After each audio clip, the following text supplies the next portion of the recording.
They got up with a Tom Galloway written introduction.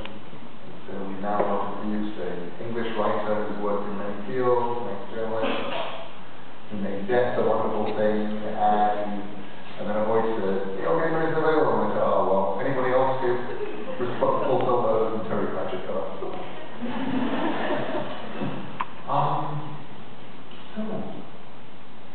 Hi. Hello.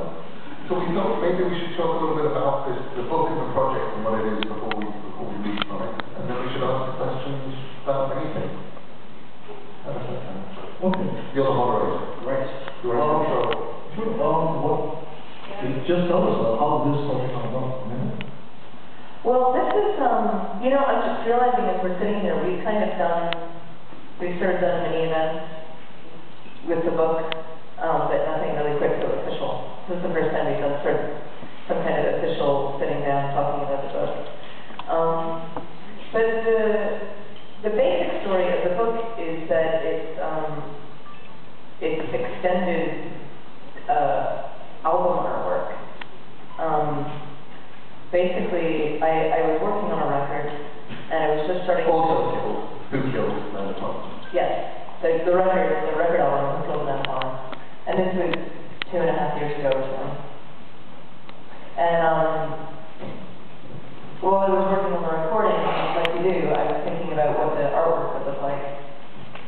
And I had a collection in my possession of maybe 5 or 6 photographs that were all taken in the 10 years or so before, of myself dead in different places, because evidence dead.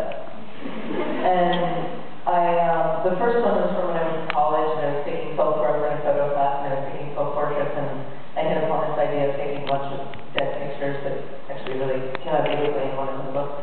And I thought, this is great. I already have these photos that all look really different and kind of have strange stories behind them, and I'll put them in the album artwork.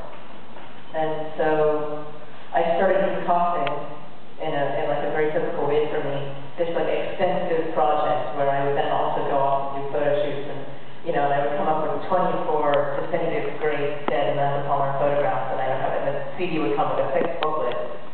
And if anyone has any of the Dresden Doll CDs, they come with these really 6 booklets filled with artwork. And to me, that's a big part of the project in the album, is that you get to make all this art. And so,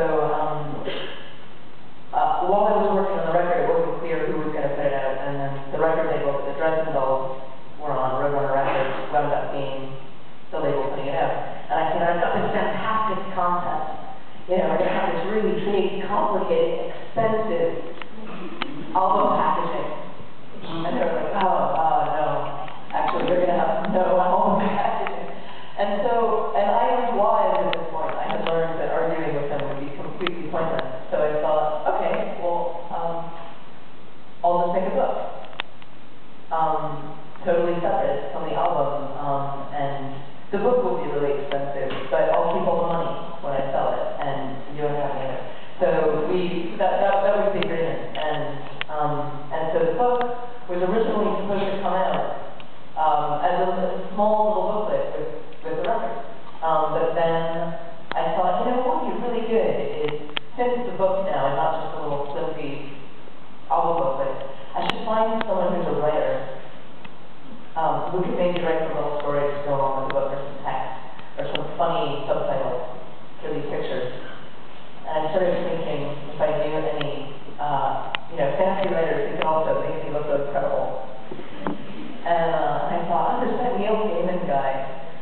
He's kind of spooky. He might do it. And we sort of knew each other. We just sort of met. Well, like email pen pals. We were introduced by a friend of mine named Jason Webb. But we never met. But we haven't met. In person. Yeah. And so, and I'm always of the opinion that I was pretty sure he'd say no, because he's famous and he's busy, and I can't really pay him all that much money. But I figured you can never hurt to ask. So, and I had sent him a copy of the record, which he had liked. So I figured I might be able to just, I figured if I asked him to do something really simple, like just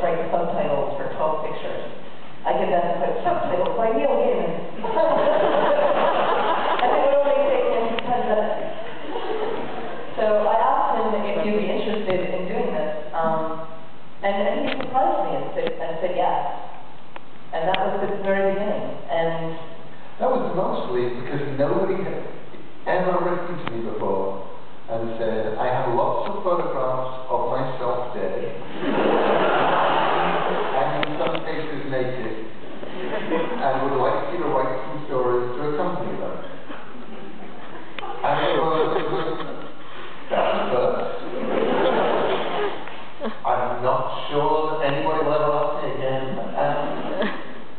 And she included lots of these photos as an attachment in the email.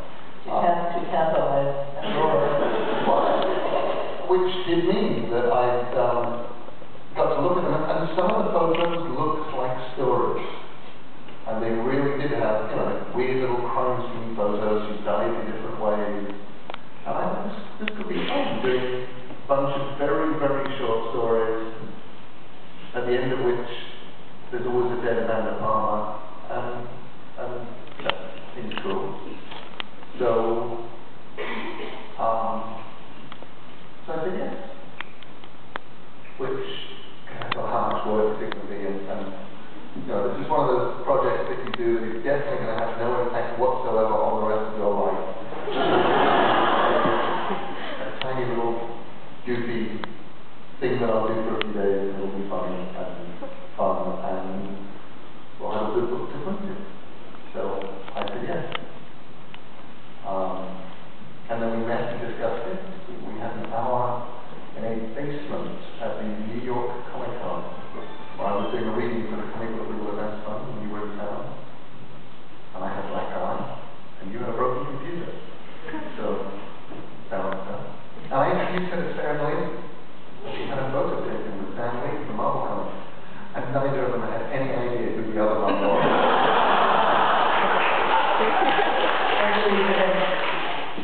But it's so funny, it's so great when you can, you know, you can instantly deduce, or within 6 seconds, the minute Neil says, oh no, Stan Lee is here, you get a picture with Stan Lee, and everyone, he must be really famous and important, and everyone goes, who the fuck are you and why are you in Comic Con? Which is something they say to you quite often.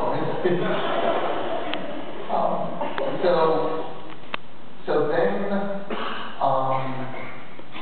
August of last year, August 2008, I was about to head out to China on the first big leg of my research and my journey to the West project. And I had about 4 days that were not committed to anything. And Amanda lives in Boston in this very, very, very, several more berries, but I don't know whether it's the case, odd place called the Cloud Club. There's a giant tree growing across the door. There are no right angles once you get inside. Above, the top floor is a sort of strange geodesic dome open to the sky with another tree where you can climb up deer antlers and sit outside. And so I found myself sleeping in the ground floor of the Cloud Club while a photographer named Carl Cassidy took a bunch more photos of Amanda Palmer, because we looked at photos of dead Amanda Palmers and gone, you know, the big problem with these photos is too many of them are a photo of somebody lying down somewhere. So let's get more imaginative. Let's hang her and strangle her and whip her and do some more cool deaths. So we sort of, and that was great because it was like making micro movies. Each, you're just looking for, you were costuming and make-upping and covering her with fake blood and stuff, just for one shot. So that one shot would be like a little movie. The interesting thing about the book, and also the difficult thing about it, because since I didn't ever really conceive of it as a big, important art project, it was originally conceived as a flimsy, kind of cool, interesting album artwork booklet. And the best thing about album artwork is that it doesn't have to make any sense. It doesn't have to have a beginning, middle, or end, and it doesn't need to be important. It can just look